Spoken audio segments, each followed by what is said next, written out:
Il arrive souvent lorsqu'on circule dans nos rues de voir sur une voiture devant nous un autocollant qui dit J'aime Dieu ou J'aime Jésus-Christ.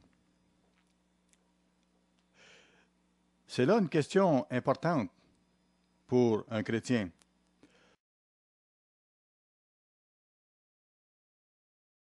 Mais en fait, c'est réellement un point important de la Bible. Vous vous rappelez, on voit ça dans Matthieu 22, on lui a demandé, Maître, quel est le plus grand des commandements? On a posé la question au Christ. On sait que ces gens-là ne cherchaient pas à comprendre réellement, mais les pharisiens cherchaient à l'accuser. Alors, au verset 36 de Matthieu 22, on voit ceci, Maître, quel est le plus grand commandement de la loi? Voilà la question qu'on lui a posée. Et au verset 37, on voit la réponse de Jésus. Jésus lui répondit, Tu aimeras le Seigneur ton Dieu de tout ton cœur, de toute ton âme et de toute ta pensée. Comment aimez-vous Dieu? Comment exprimons-nous notre amour envers Dieu et comment devrions-nous exprimer notre amour envers Dieu? Dans les religions du monde, les gens, par exemple, certains ont choisi de faire de grands sacrifices pour exprimer leur amour envers Dieu. Certains ont fait vœu de pauvreté, vœu de silence, vœu de célibat. Certains ont jeûné. On voit des gens qui font de grands pèlerinages parfois en pensant plaire à Dieu. Certains se sont imposés toutes sortes de sacrifices physiques, pensant plaire à Dieu. Certains ont décidé de vivre une vie sans confort ni plaisir pour plaire à Dieu. Est-ce que cela plaît vraiment à Dieu?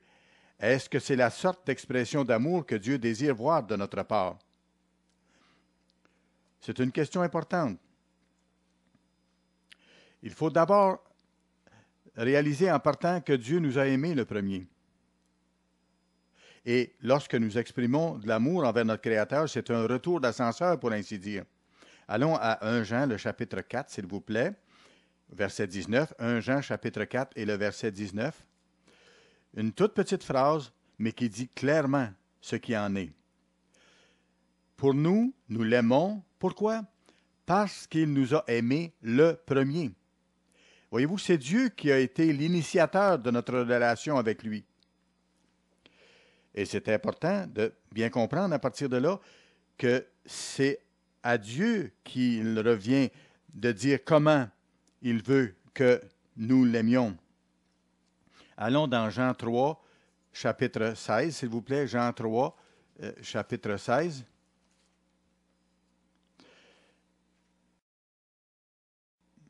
Un passage des Écritures très important et très puissant. Jean 3, le verset 16.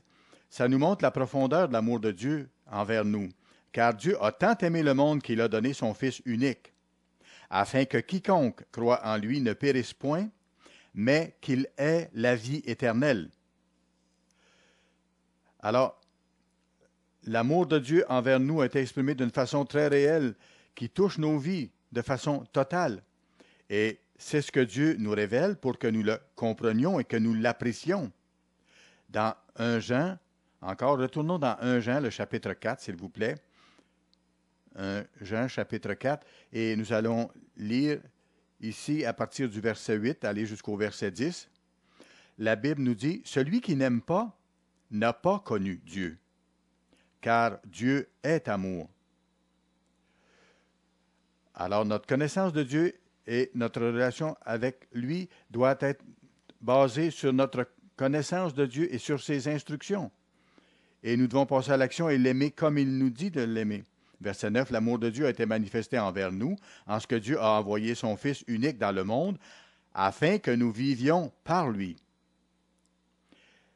Et cet amour consiste non point en ce que nous avons aimé Dieu, mais en ce qu'il nous a aimés et a envoyé son Fils comme victime expiatoire pour nos péchés. Alors, la Bible nous dit que nous devons réagir à l'amour de Dieu, répondre à l'amour de Dieu de façon appropriée. Et pour le faire, nous devons voir ce que Dieu nous dit de faire. C'est lui qui nous guide dans ce sens-là.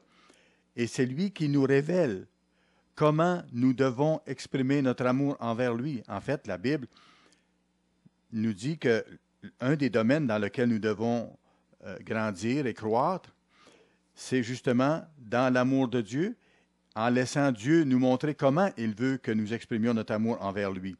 Allons à 2 Thessaloniciens, chapitre 3. 2 Thessaloniciens, chapitre 3, et nous allons lire le verset 5. L'apôtre Paul, ici, parle à des frères qu'il aime beaucoup. Il dit que le Seigneur dirige vos cœurs dans l'amour de Dieu et dans la patience de Christ. Alors, Paul veut que nos cœurs soient dirigés de la bonne façon. Nous vivons dans une société où les gens ont choisi et choisissent de faire les choses à leur façon, à partir de leur expérience de vie, de leur culture, de leur éducation, et les gens définissent par eux-mêmes ce qu'est l'amour, du moins ce qu'ils pensent qu'est l'amour. Mais la Bible définit clairement comment aimer Dieu. Ce n'est pas à nous, êtres humains, à dire comment nous devons aimer Dieu, mais c'est à Dieu à nous le montrer. Et c'est écrit dans sa parole. Et à partir de là, nous devons le mettre en pratique dans nos vies. Il y a un principe dans le livre de Deutéronome où Dieu nous dit d'être prudents pour éviter de faire les choses justement à notre façon humaine. Et Dieu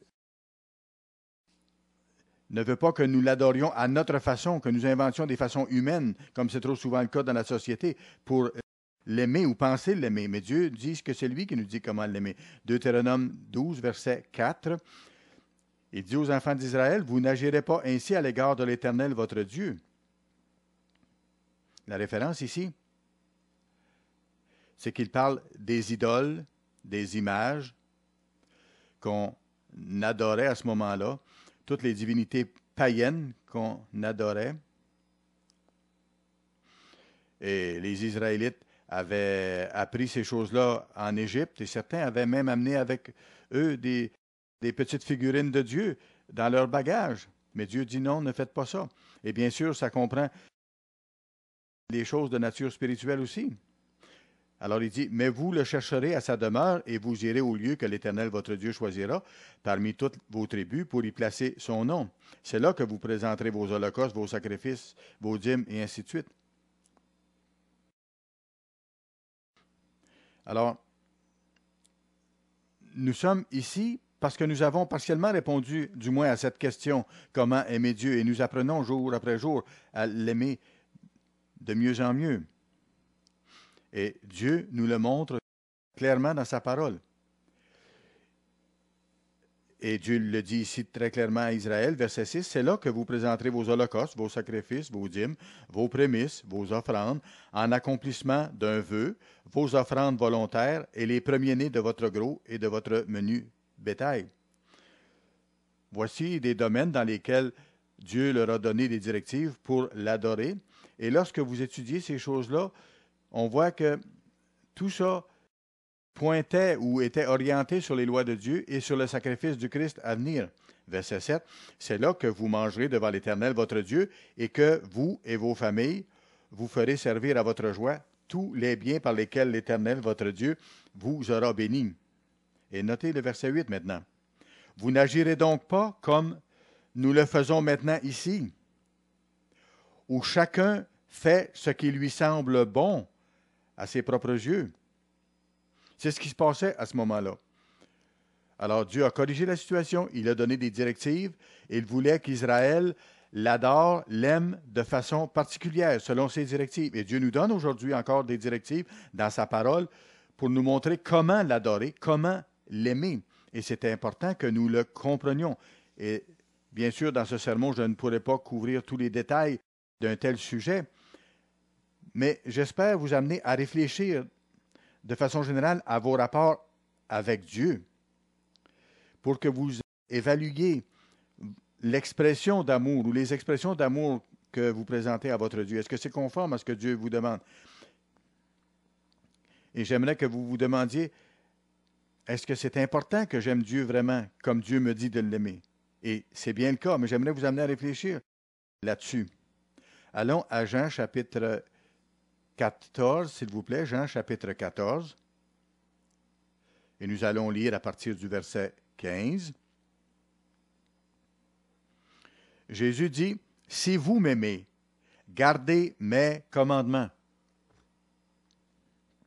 Alors c'est très clair. Notre expression d'amour envers Dieu est fondée essentiellement sur l'obéissance. Au verset 21 du même chapitre, le Christ dit ceci encore, « Celui qui a mes commandements et qui les garde, c'est celui qui m'aime. Et celui qui m'aime sera aimé par mon Père. Je l'aimerai aussi, et je me ferai connaître à lui. » Verset 23 maintenant, Jésus continue en disant, « Si quelqu'un m'aime, il gardera ma parole, et mon Père l'aimera. Nous viendrons à lui, et nous ferons notre demeure chez lui. » Alors, les paroles de Christ sont on ne peut plus claires ici. Nous devons obéir aux commandements de Dieu, nous soumettre à ses directives, et ça fait partie du développement de notre relation d'amour envers Dieu. Et on doit l'aimer de tout notre cœur, de toute notre pensée, de tout notre être. Verset 24, le Christ dit encore, « Celui qui ne m'aime pas ne garde point mes paroles. Et la parole que vous entendez n'est pas de moi, mais du Père qui m'a envoyé. » Dans l'Église de Dieu, nous comprenons généralement le grand commandement. Le Christ, lorsqu'il a dit « Le plus grand commandement consiste à aimer Dieu de tout notre cœur, de tout notre être », c'est que le Christ, à ce moment-là, résumait les 4 premiers commandements qui décrivent comment nous devons aimer Dieu. Nous comprenons également le deuxième commandement qui est comme le premier, le fait d'aimer notre prochain comme nous-mêmes, comme le Christ l'a mentionné dans Matthieu 22, comme on a vu tout à l'heure. C'est que ce deuxième commandement-là, qu'on doit aimer notre prochain comme nous-mêmes, résume les 6 derniers des 10 commandements, qui, eux, décrivent nos relations avec les gens autour de nous. Les gens ne réalisent pas tout ce que ça veut dire, et les gens ne réalisent pas comment nous devons aimer Dieu. Beaucoup de gens dans notre société pensent aimer Dieu, mais le font à leur façon. Et ils expriment leur amour à leur façon, mais ce n'est pas l'amour véritable que Dieu veut voir dans notre vie. Et on voit dans la vie de la plupart des gens dans la société moderne des fruits qui ne sont pas des fruits de l'amour de Dieu. Alors mon message aujourd'hui va parler surtout des 4 premiers commandements. Comment aimer Dieu? Comment on peut, à travers ces 4 premiers commandements, des 10 commandements-là, comment on peut savoir la façon d'aimer Dieu? Ce sont des instructions simples et claires. Et ces 4 premiers commandements-là doivent guider nos rapports avec notre Créateur. Et ça a une incidence aussi sur nos rapports avec les autres. Et lorsque nous comprenons ce que ça veut dire, que nous comprenons vraiment l'amour envers Dieu, on peut comprendre encore plus l'amour envers le prochain après. Exode chapitre 20, là où se trouvent les 10 commandements. Exode chapitre 20 et le verset 1 ici maintenant.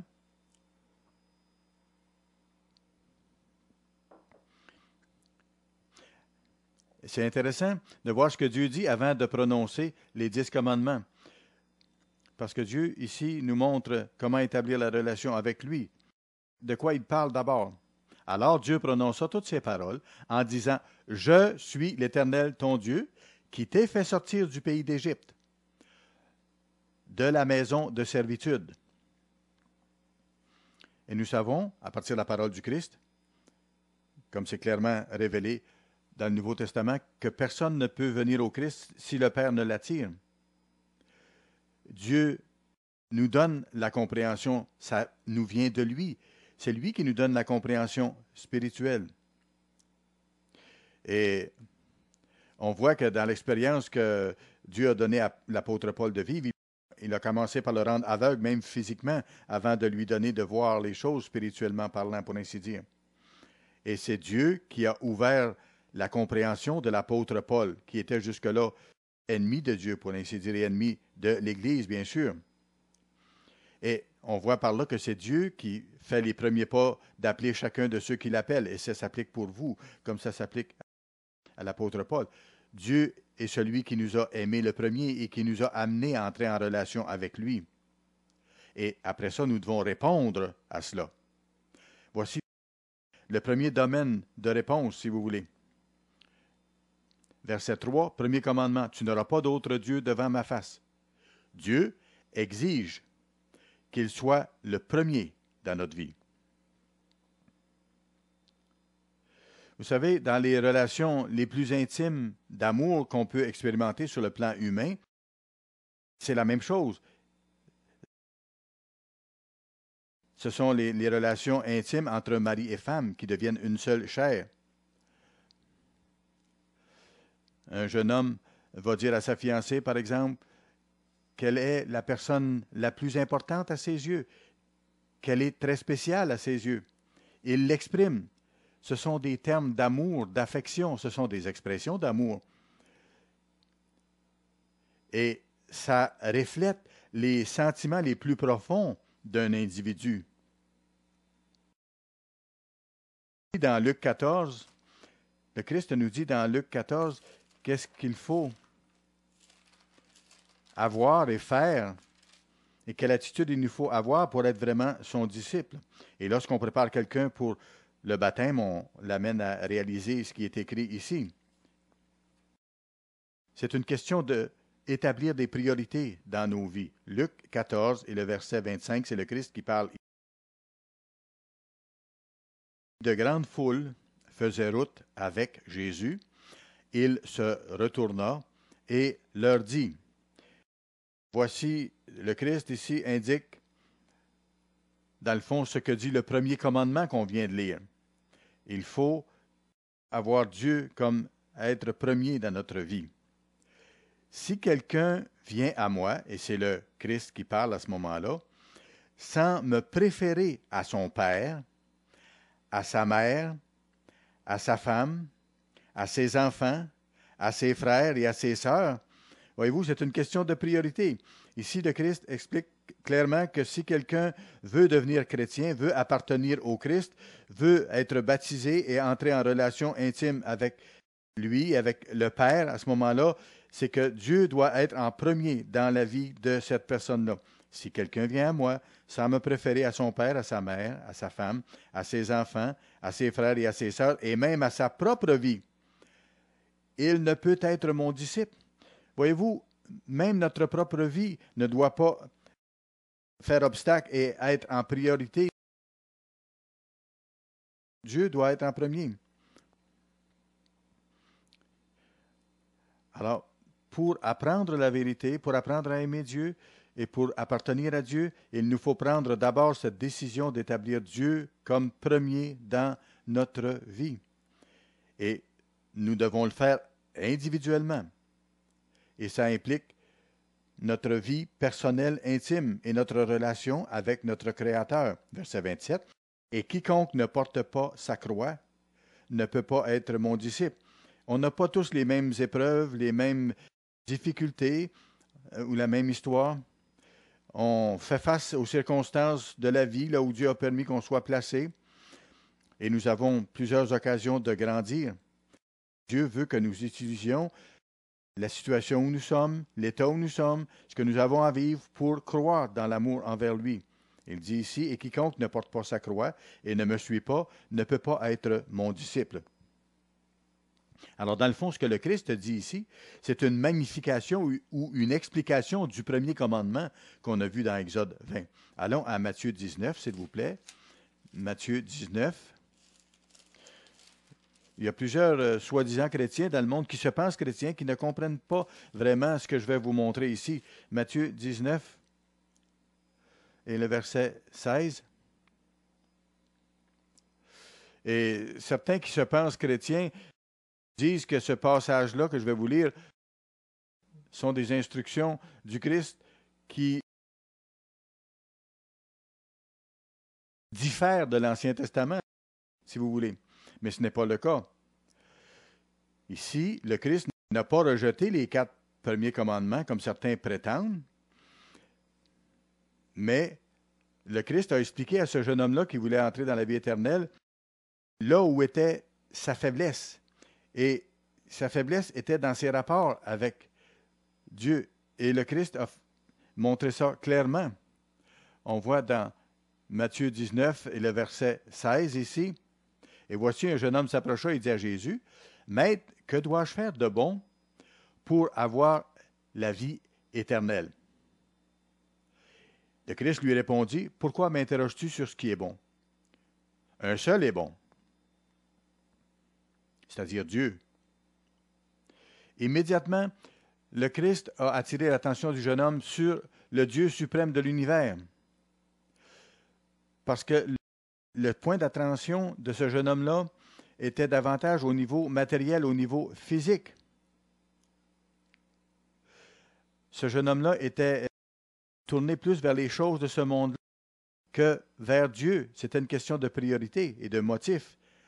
Alors le Christ lui dit ici, un seul est bon, c'est le Dieu suprême. Il dit, si tu veux entrer dans la vie, observe les commandements.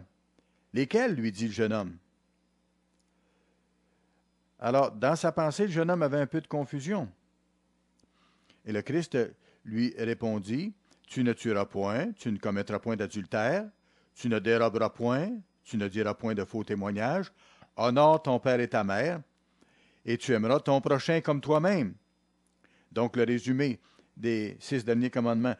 La plupart des gens arrêtent là dans la lecture, en termes des commandements de Dieu, et disent, bon, les 4 premiers commandements ont été abolis. Certains prétendent ça, ce n'est pas le cas. Non, ce que le Christ faisait ici, c'est qu'il est en train d'encourager le jeune homme en lui citant les commandements que le jeune homme observait déjà. C'était un point d'encouragement qu'il lui donnait. C'est pour ça que le jeune homme, au verset 20, lui dit, « J'ai observé toutes ces choses, qu'est-ce qu'il me manque encore? » Vous savez, il y a très peu de gens sur la terre qui pourraient dire au Christ la même réponse que le jeune homme a donnée. Est-ce qu'il n'y a pas beaucoup de gens sur la terre qui pourraient dire au Christ, bon, je n'ai jamais volé, je n'ai jamais commis l'adultère, je ne mens pas, j'honore mes parents comme il faut, et ainsi de suite? Je n'ai jamais commis d'adultère, je n'ai pas commis de meurtre. Vous savez, ce jeune homme-là, lorsqu'on lit le texte comme il faut, était un jeune homme remarquable. Et Jésus ne met pas en question cette partie des commandements qu'il faisait comme il faut, mais Jésus ajoute ceci, si tu veux être parfait, va, vends ce que tu possèdes, donne-le aux pauvres, et tu auras un trésor dans le ciel. Puis viens et suis-moi. Qu'est-ce que le Christ a demandé à ce jeune homme-là de faire? Certains vont dire, bon, de se débarrasser de ses richesses. Non. Ici, le Christ lui a demandé de prendre une décision en ce qui concernait ses priorités. Dans le fond, le Christ l'a amené à réaliser qu'il devait obéir au premier commandement, c'est-à-dire à ne pas avoir d'autres dieux devant sa face. Parce que la Bible nous dit que la convoitise est une idolâtrie, c'est de mettre un autre Dieu devant le vrai Dieu. Alors, le jeune homme avait de la difficulté, avait un problème spirituel dans sa relation avec Dieu, c'est qu'il mettait ses richesses avant Dieu. Ses possessions physiques étaient plus importantes pour lui que sa vie spirituelle et que sa relation avec Dieu. Alors, ces instructions renforcent l'importance de comprendre comment aimer Dieu et comment il est important de mettre en pratique les directives que Dieu nous donne. La Bible nous dit très clairement dans Matthieu 6 et le verset 33, Matthieu 6 et le verset 33, c'est une écriture que plusieurs d'entre vous, vous connaissez déjà par cœur. C'est un principe essentiel, un principe de base en ce qui concerne nos priorités, justement. Matthieu 6 et le verset 33. Ici, Dieu parle de tout ce dont nous avons besoin physiquement, en termes d'habillement, d'habitation, en termes d'alimentation. Et ici, le Christ dit, malgré que tout ça existe, tous ces besoins-là, ce que vous devez faire pour aimer Dieu, c'est chercher premièrement le royaume et la justice de Dieu, et regardez, et toutes ces choses vous seront données par-dessus. Voyez-vous, encore là, le Christ ici met l'accent sur la priorité de nos vies qui doit consister à mettre Dieu en premier et à chercher à faire sa volonté en toutes choses. Le Christ a magnifié la loi. Jean chapitre 15. Jean chapitre 15, on voit une autre déclaration du Christ ici, au verset 9, Jean 15 et le verset 9.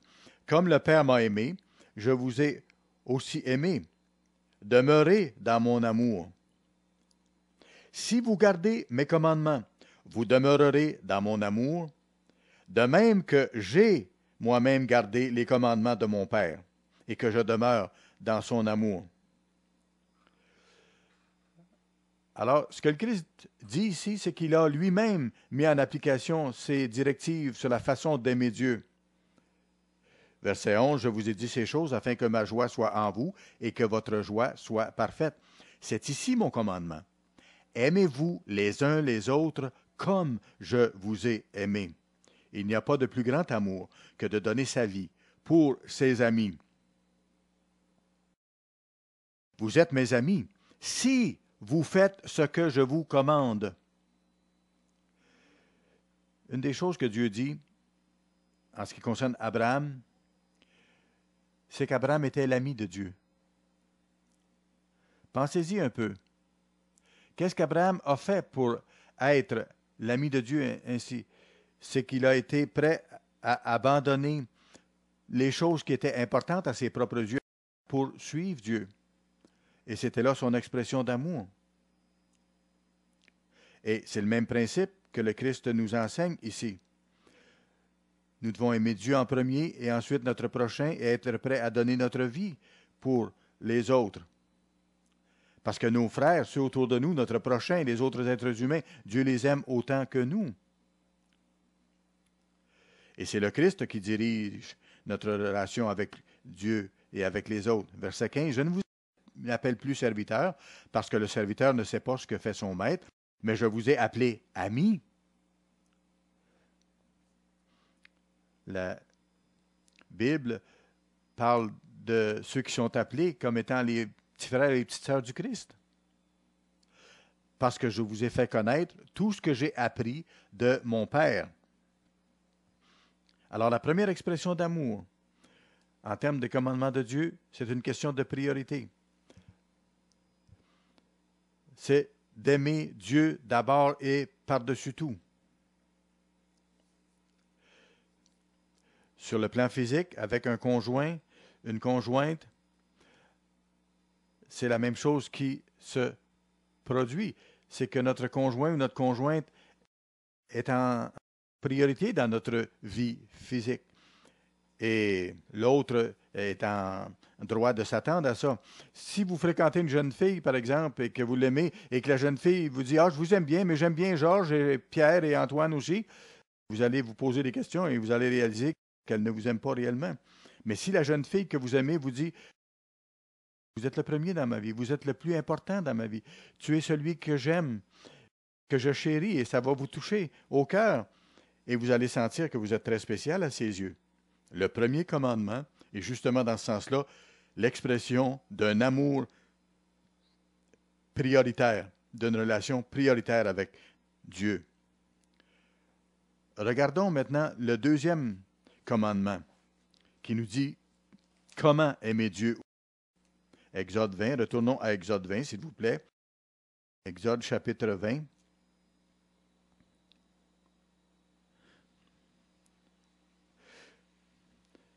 Parfois, on a l'impression que il ne faut pas faire ci, il ne faut pas faire ça.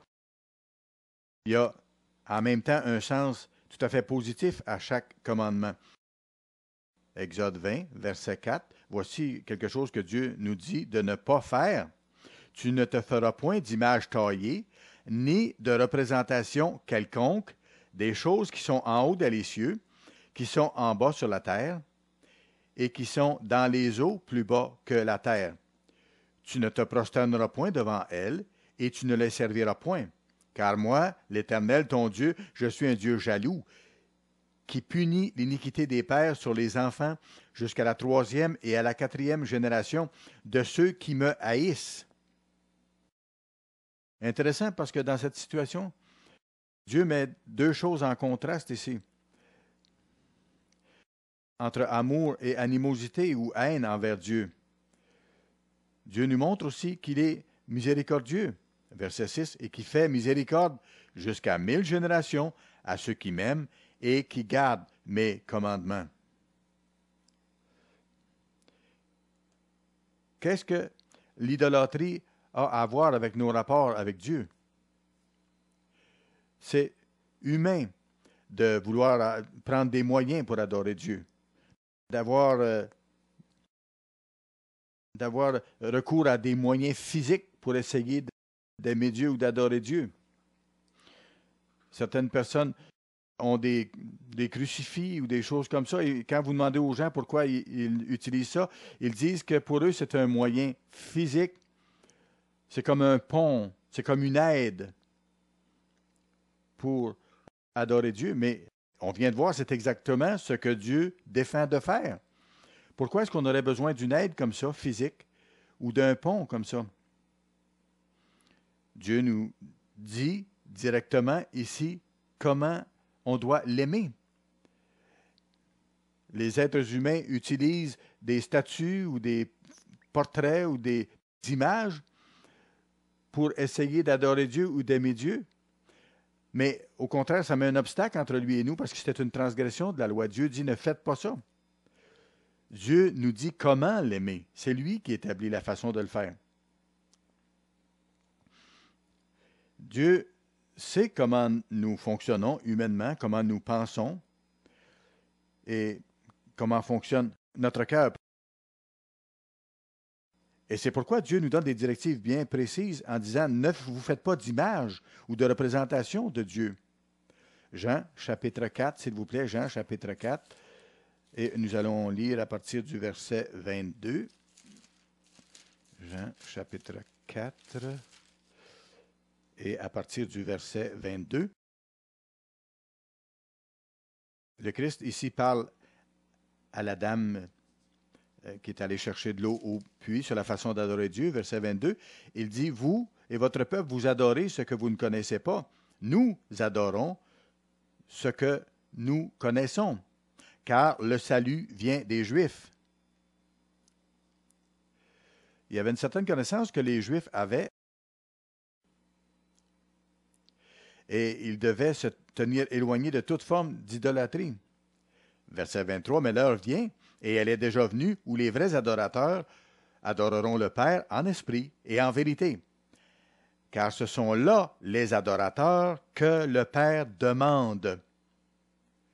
C'est exactement la façon avec laquelle Dieu veut être adoré et aimé, non pas à travers des moyens physiques comme des images ou des statues ou quoi que ce soit.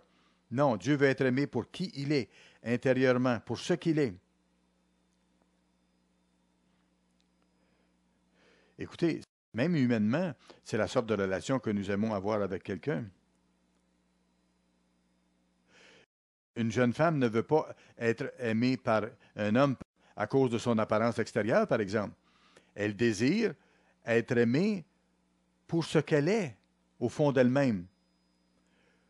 Pour qui elle est. C'est ce qui est important. Et Dieu nous montre qu'on doit l'aimer directement pour ce qu'il est, réellement, et non pas en utilisant des moyens physiques qui font partie de la création physique. On doit l'aimer de tout notre cœur, de toute notre pensée, de tout notre être. Verset 24, regardez. Pourquoi? Dieu est esprit, et il faut que ceux qui l'adorent, l'adorent en esprit et en vérité. Alors, Dieu défend l'idolâtrie. Dieu veut qu'on apprenne à le connaître en termes de ce qu'il se révèle lui-même dans la Bible. Et la Bible nous fait connaître la pensée, la mentalité de Dieu, ses émotions, sa façon de voir les choses, sa culture. Et il y a exemple sur exemple sur la façon de Dieu de travailler dans la vie de ceux qu'il appelle. Si vous étudiez vraiment la Bible et que vous approfondissez les choses, vous allez trouver plusieurs éléments qui identifient le vrai Dieu. Non pas des apparences extérieures, des images, mais qui vont vous faire connaître le vrai Dieu parce qu'il se révèle dans sa parole tout au long de la Bible. Ça révèle son caractère, ses priorités, son cœur, son amour, qui il est réellement. La Bible nous dit, comme on l'a vu au début du sermon, Dieu est amour. Dieu se révèle dans la Bible au niveau de nombreuses de ses caractéristiques. Et Dieu veut qu'on apprenne à le connaître de cette façon-là et que nous l'adorions pour qui il est vraiment et que nous l'aimions à partir de ce fondement, en esprit et en vérité, sur la vérité de qui il est vraiment. Nous utilisons le terme dans l'Église de Dieu, le vrai Jésus, et c'est très important. Et c'est la même chose pour notre Père céleste, le vrai Dieu. Et nous apprenons à comprendre et à connaître qui il est vraiment en étudiant sa parole et en mettant en pratique la façon de l'aimer. Allons à Marc, le chapitre 7 maintenant. Une déclaration intéressante ici. Lorsque Dieu nous appelle, il nous donne ses instructions, il nous donne un sentier de vie à suivre, sa voie divine. Et ça nous place dans une certaine perspective vraiment différente de celle qu'on avait avant.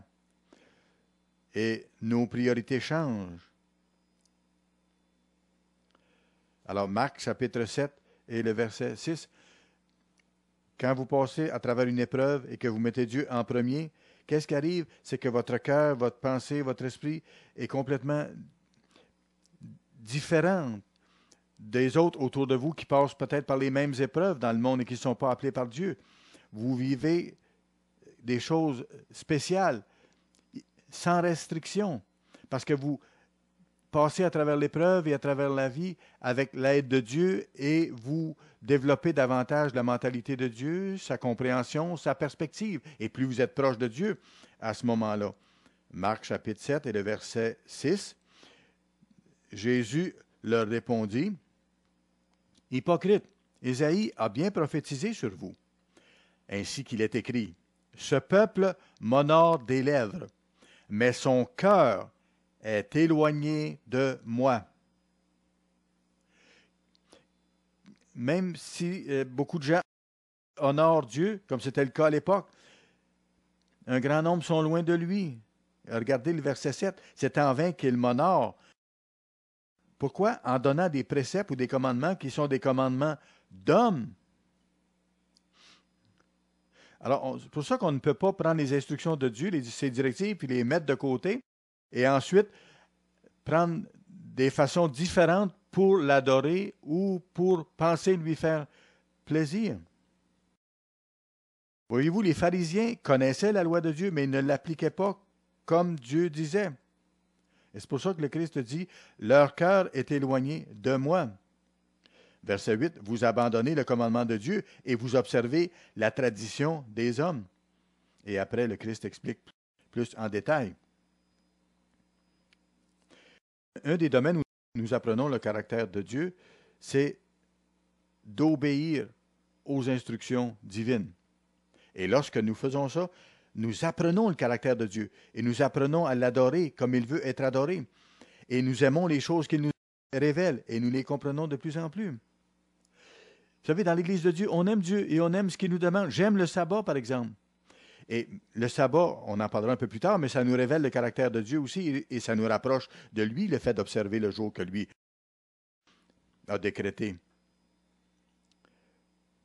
J'apprécie beaucoup, par exemple, le fait de savoir qu'il y a des aliments qu'on doit manger et des aliments qu'on ne doit pas manger. Je ne mange pas de homard, je ne mange pas de crevettes. Vous savez, le fait d'agir ainsi, en toute connaissance du fait que c'est Dieu qui me donne ces directives-là, ça me rapproche de lui et c'est une façon de l'apprécier, d'aimer Dieu. Parce que lui est saint, lui est pur et il nous appelle à devenir comme lui, à faire partie de sa famille. Il nous a appelés à être purs, à être sanctifiés. Alors c'est pourquoi Dieu ne veut pas avoir une image ou une idole ou un symbole pour l'adorer. Il veut que nous l'adorions pour ce qu'il est et pour qui il est. Si nous allons à 1 Jean, le chapitre 2, 1 Jean, chapitre 2, nous allons commencer au verset 3 ici. 1 Jean 2, le chapitre 2 et le verset 3.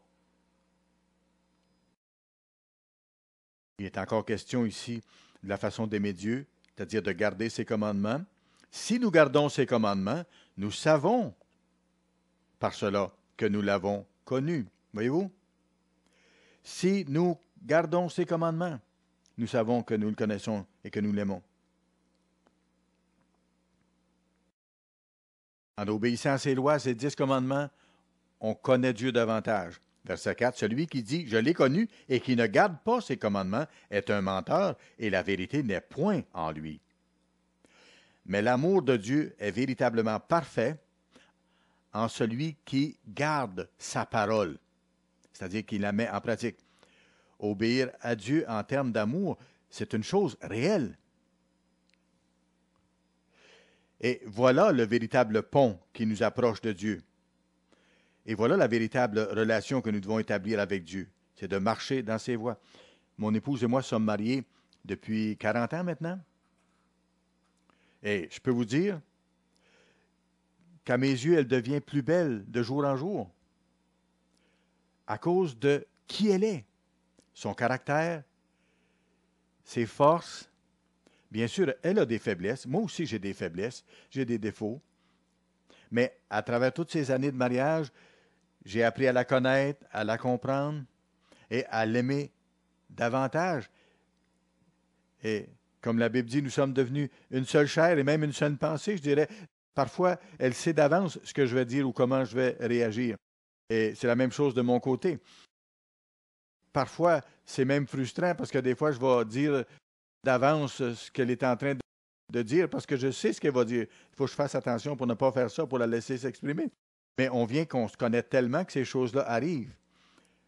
On vient que nos rapports sont tellement étroits, on devient un vraiment.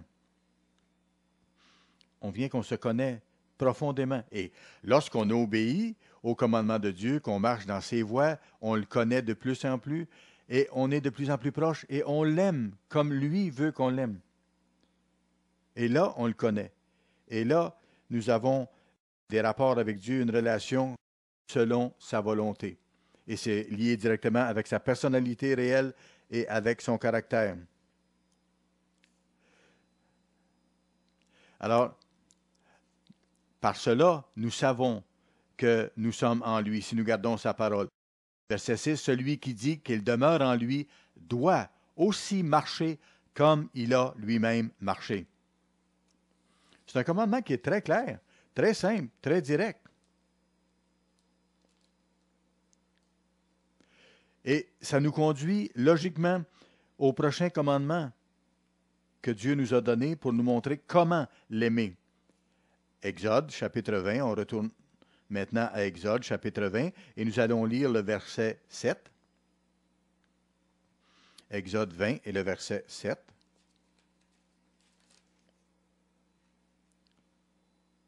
Tu ne prendras point le nom de l'Éternel, ton Dieu, en vain. Car l'Éternel ne laissera point impuni celui qui prendra son nom en vain. Pourquoi est-ce que Dieu se préoccupe tellement de notre façon d'utiliser son nom? Dans notre société, le nom qu'on reçoit n'a pas nécessairement de lien avec qui nous sommes. Mon premier nom, c'est Lambert. C'est que ma grand-mère, du côté paternel, s'appelait Lamberson, son nom de famille, ou Lamberson, si vous voulez. Alors, j'ai été nommé Lambert à cause du nom de famille de ma grand-mère. Et la Bible nous montre que Dieu a des noms, c'est-à-dire des titres qui décrivent qui il est et ce qu'il fait. Alors, ce n'est pas simplement un nom comme on peut penser, Georges, Albert, Régent, non. Les noms que Dieu a dans la Bible l'identifient. Il est, par exemple, le Tout-Puissant. Il est le Dieu qui guérit. Il est le rocher. Il s'appelle la forteresse. Il s'appelle amour. Il s'appelle miséricorde. En d'autres termes, des noms qui décrivent le caractère même du Dieu de l'univers.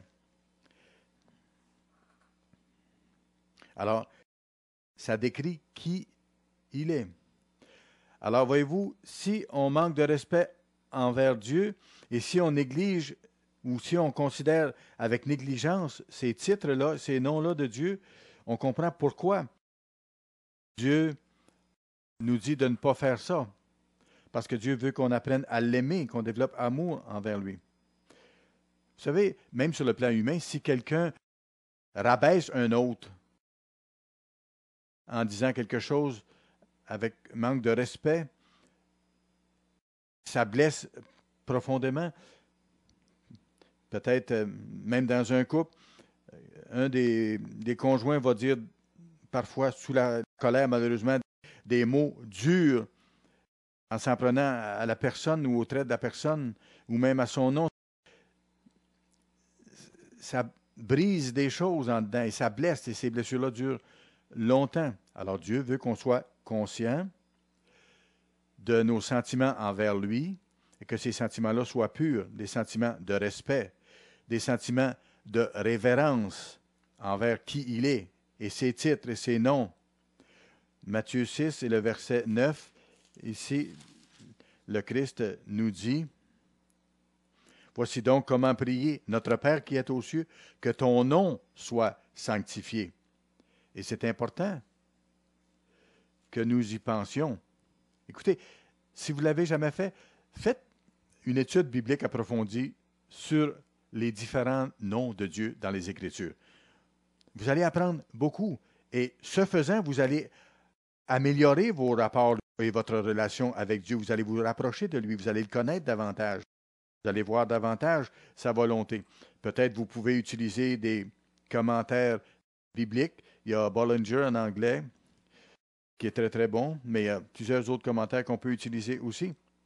Et vous pouvez aller dans une concordance biblique et prendre les différents noms de Dieu et ensuite faire votre propre recherche dans la Bible. Voyez-les, pensez-y et voyez ce que Dieu dit de lui-même. Voyez comment il se révèle. Et servez-vous de ce moyen-là pour améliorer, solidifier vos rapports avec Dieu en appliquant ces choses-là dans vos vies. David a fait ça régulièrement. David a exprimé beaucoup d'affection envers Dieu. Il a parlé des miséricordes de Dieu. Il a parlé du fait que Dieu était sa forteresse, son rocher. Et il faisait confiance à Dieu. Et il l'a exprimé à Dieu. Il lui a dit à plusieurs reprises. Et lorsqu'on lit les psaumes, on voit l'amour profond de David envers Dieu. Et ça doit être un exemple pour nous. Et vous savez, c'est pas pour rien que Dieu a dit que David était un homme selon son cœur, parce que David a ouvert son cœur envers Dieu et a exprimé son affection, son amour. Vous savez, l'amour grandit quand on l'exprime. Quand on ne l'exprime pas, quand on ne le dit pas, ça reste comme renfermé. Mais lorsqu'on l'exprime, qu'on le dit, qu'on met des mots dessus, l'amour grandit. Dans une relation de mariage, par exemple, il nous faut réaliser à quel point notre conjoint a touché tous les aspects de notre vie. Il faut le réaliser et l'apprécier. Et c'est bon d'y penser. Et ça nous touche profondément au cœur lorsqu'on s'arrête pour réaliser à quel point notre conjoint ou notre conjointe a touché tous les aspects de notre vie et tout ce qu'il ou elle nous a apporté. Psaume 111, verset 9. Voici un passage tout simple ici.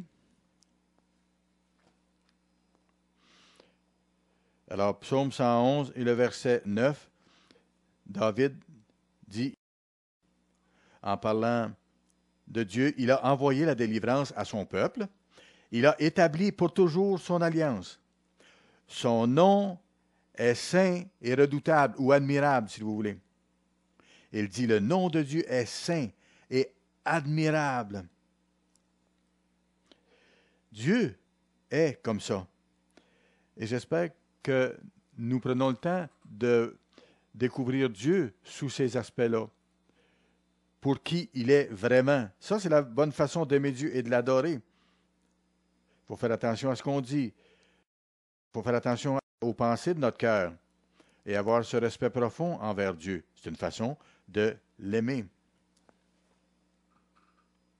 Dans Matthieu chapitre 23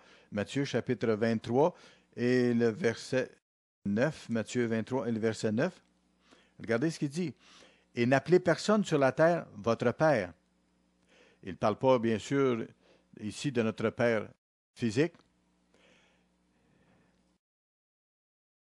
Le Christ ici parle de ce qui était de mauvais dans le fait que les pharisiens s'arrogeaient le titre de Père aussi, au niveau spirituel, si vous voulez. C'est la même chose aujourd'hui. On ne doit appeler personne sur la terre notre Père sur le plan spirituel. Notre Père physique, on peut l'appeler notre Père, bien sûr. Paul a utilisé ce terme-là parfois par rapport aux membres de l'Église, non pas comme un titre, mais comme une fonction qu'il a fait par rapport aux gens de l'Église. Et regardez ici, mais vous, ne vous faites pas appeler Rabbi, car un seul est votre maître. Et n'appelez personne sur la terre votre Père, car un seul est votre Père, celui qui est dans les cieux. Et il dit après ça, ne vous faites pas appeler directeur ou enseignant, car un seul est votre directeur, le Christ, ou votre enseignant. Voici la relation que Dieu veut que nous ayons avec lui. Et même dans l'utilisation des termes, qu'on ne doit pas appeler personne Père dans le sens spirituel sur la terre, mais que c'est un titre qui revient à Dieu sur le plan spirituel. Et la Bible parle de Abba, qui veut dire cher papa, et ça indique notre relation intime, d'affection, de reconnaissance, d'amour envers Dieu. Alors, c'est une façon de respecter Dieu. Et c'est pour ça qu'on ne doit pas utiliser le mot Père dans le sens spirituel envers des êtres humains. Il faut aimer Dieu pour qui il est et dans ce qu'il est. Et ça doit apparaître dans notre compréhension et dans nos rapports avec lui, dans notre façon de lui parler, et ainsi de suite. Éphésiens, chapitre 1. Éphésiens, s'il vous plaît. Nous allons aller au chapitre 1. Et le verset 20. Éphésiens, chapitre 1 et le verset 20. Il l'a déployé en Jésus-Christ, en le ressuscitant des morts et en le faisant asseoir à sa droite dans les lieux célestes. Au-dessus de toute domination, de toute autorité, de toute puissance, de toute dignité et de tout nom qui peut être nommé, non seulement dans le siècle présent, mais encore dans le siècle à venir. Voyez-vous, pour Dieu, un nom a une grande signification. Ce n'est pas quelque chose de secondaire. Dieu désigne les noms des personnes, des individus selon leur caractère, selon qui ils sont. Alors, le commandement que Dieu nous a donné dans Exode 20 nous indique exactement qu'il faut respecter les noms. Il faut respecter le caractère de Dieu, les noms par lesquels Dieu se présente et l'honorer de cette façon-là, de façon affectueuse. Et ça va vous aider si vous en prenez conscience et si vous en vivez, à aimer Dieu de bonne façon. Et c'est très clair pourquoi on ne doit pas utiliser le nom de Dieu en vain.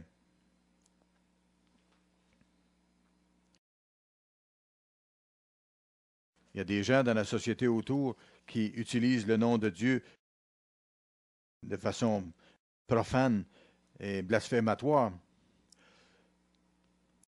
C'est vraiment triste.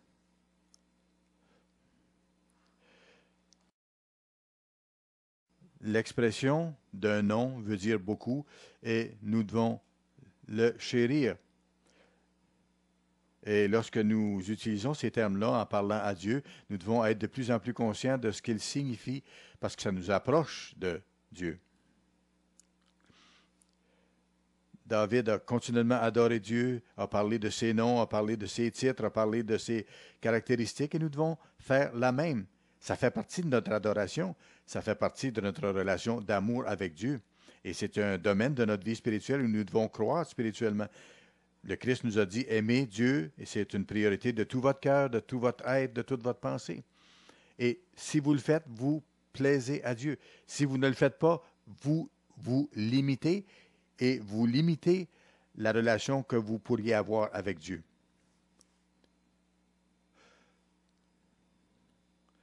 Allons à Exode 20 maintenant.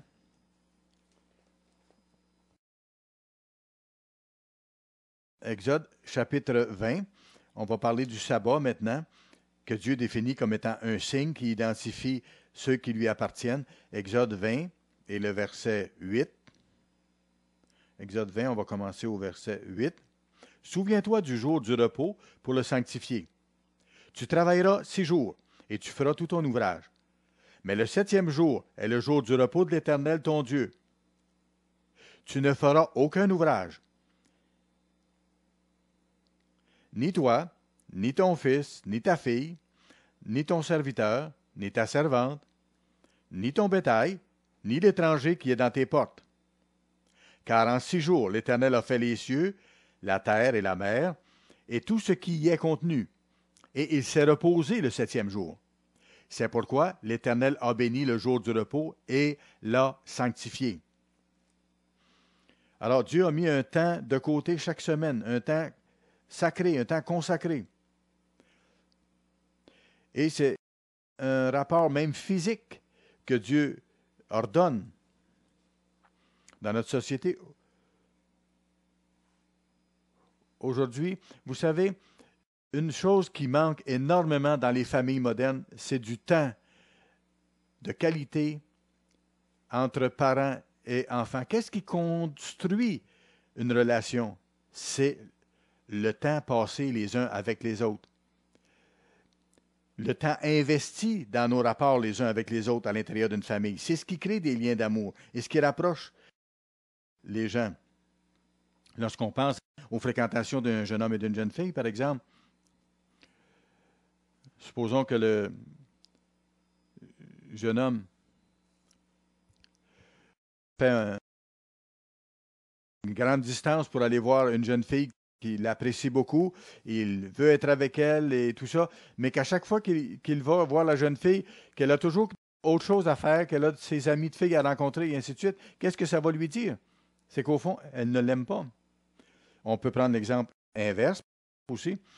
Une jeune dame qui réserve du temps pour un rendez-vous avec un jeune homme qu'elle aime bien, mais lorsque le moment arrive, il a autre chose à faire. Il choisit, par exemple, d'aller à une partie de balle ou à une partie de football. Quel va être le message qu'elle va recevoir?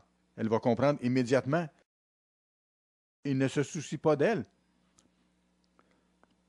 Ça va être clair. Alors, le commandement concernant le sabbat, ici, c'est la même chose, de garder du temps de qualité avec notre Dieu. Dieu veut que chaque semaine, ses enfants mettent de côté ce temps-là pour s'approcher de lui, se reposer, se nourrir, lui parler. Ça fait partie de notre amour envers Dieu. Et c'est aussi quelque chose qui nous identifie à Dieu. Allons dans Marc chapitre 2, s'il vous plaît. Marc chapitre 2. Ici, le Christ parle du sabbat. Alors, Marc chapitre 2. Je me rappelle de certains cas concernant le sabbat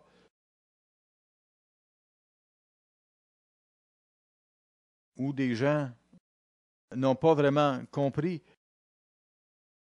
l'importance du sabbat et le fait qu'on doit l'observer comme il faut.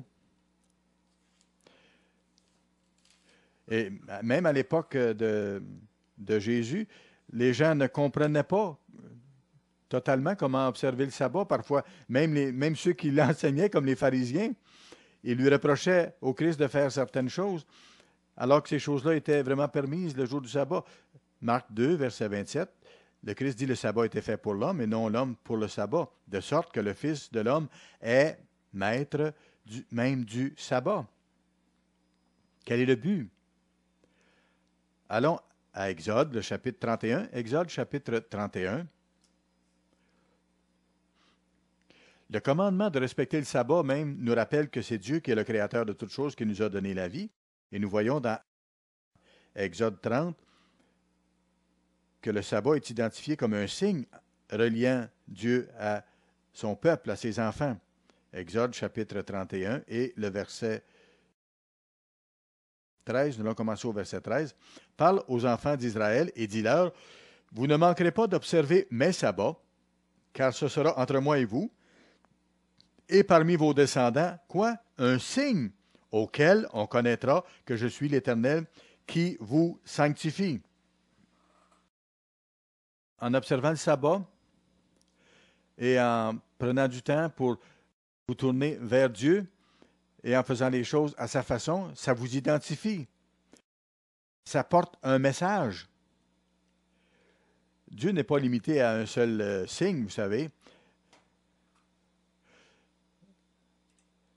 Il y a certaines personnes qui, erronément, ont dit « Ah, le seul signe qui identifie les enfants de Dieu, c'est de s'aimer les uns les autres comme le Christ a mentionné dans le Nouveau Testament. » Non, c'est ridicule.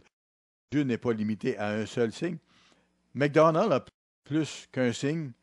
Burger King a plus qu'un signe qui l'identifie.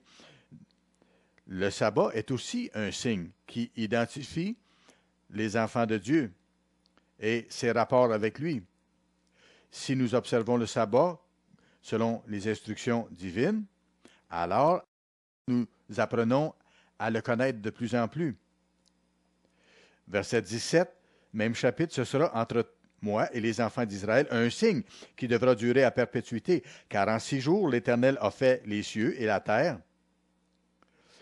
Lorsque nous observons le sabbat, nous reconnaissons Dieu en tant que notre Créateur, celui qui nous a donné la vie, en tant que source de notre vie. C'est lui qui nous a donné le don de la vie.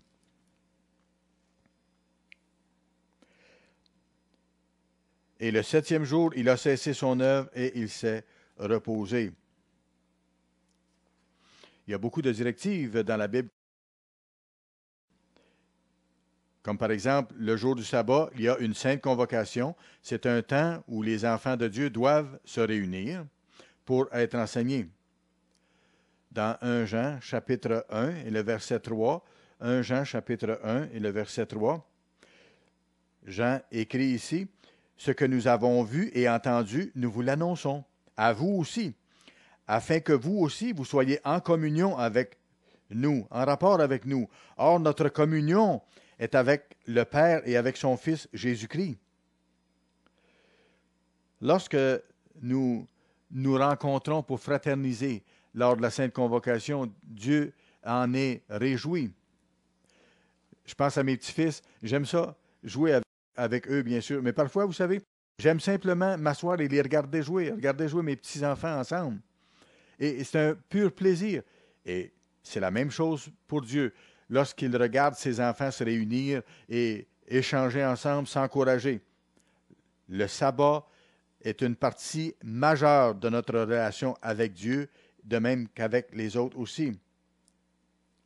Écoutez, comme on ne fait pas autre chose, qu'on ne fait pas aucun travail et tout ça, on a du temps, bien sûr, pour se reposer, mais pour lire davantage, pour faire l'étude biblique, pour fraterniser avec nos frères et sœurs.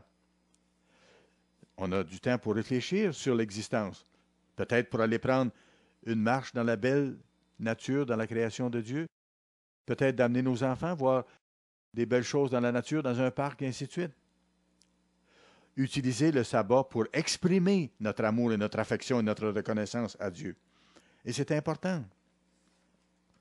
Parfois, on pense au sabbat en termes de nous-mêmes. Non. Pensons au sabbat en tant qu'occasion d'exprimer notre affection envers Dieu et envers les autres, et envers Dieu en tant que notre Créateur, en tant qu'occasion pour étudier sa parole, en tant qu'occasion pour être avec les autres personnes que Dieu appelle. Ne vivez pas le sabbat simplement tourné vers vous-même. Ce n'est pas la façon d'observer le sabbat. Ça, c'est égoïste. Non, Dieu nous donne des directives à ce sujet-là aussi. Dieu veut qu'on l'aime et qu'on aime ses enfants. Et on ne peut pas aimer les enfants de Dieu si on n'aime pas Dieu, et l'inverse aussi. Vous savez, si vous aimez une dame, vous êtes mieux d'aimer ses enfants. Ça va ensemble. Et c'est la même chose en ce qui concerne Dieu et ses enfants. Alors, j'espère que vous saisissez le concept. C'est le but du sermon. C'est que vous regardiez les 4 premiers commandements de Dieu et que le Christ a résumé en disant, voici, c'est là le plus grand commandement, c'est d'aimer Dieu de tout notre cœur, de tout notre être. C'est très important. Prenez ce que je vous ai donné aujourd'hui, étudiez-le, allez plus loin et croissez ainsi dans votre amour envers Dieu. Allons à Matthieu 22, là où nous avons commencé au début du sermon, le plus grand commandement qui existe. Et le Christ l'a expliqué clairement, sans aucune hésitation. Maître, quel est le plus grand commandement de la loi? Jésus lui répondit, tu aimeras le Seigneur ton Dieu de tout ton cœur, de toute ton âme et de toute ta pensée. Dieu nous donne des instructions claires à ce sujet-là pour savoir comment l'aimer. Lorsqu'on met ces directives en pratique, frères et sœurs, nous développons l'amour de Dieu en nous. Ne négligez pas cet aspect-là de votre appel. Passez du temps, pensez-y. Faites des analyses et des études à ce sujet-là. Parce que c'est le plus important des commandements qui est résumé dans la parole du Christ ici. Tu aimeras le Seigneur ton Dieu de tout ton cœur, de toute ton âme et de toute ta pensée. Ça nous dit comment vraiment aimer Dieu.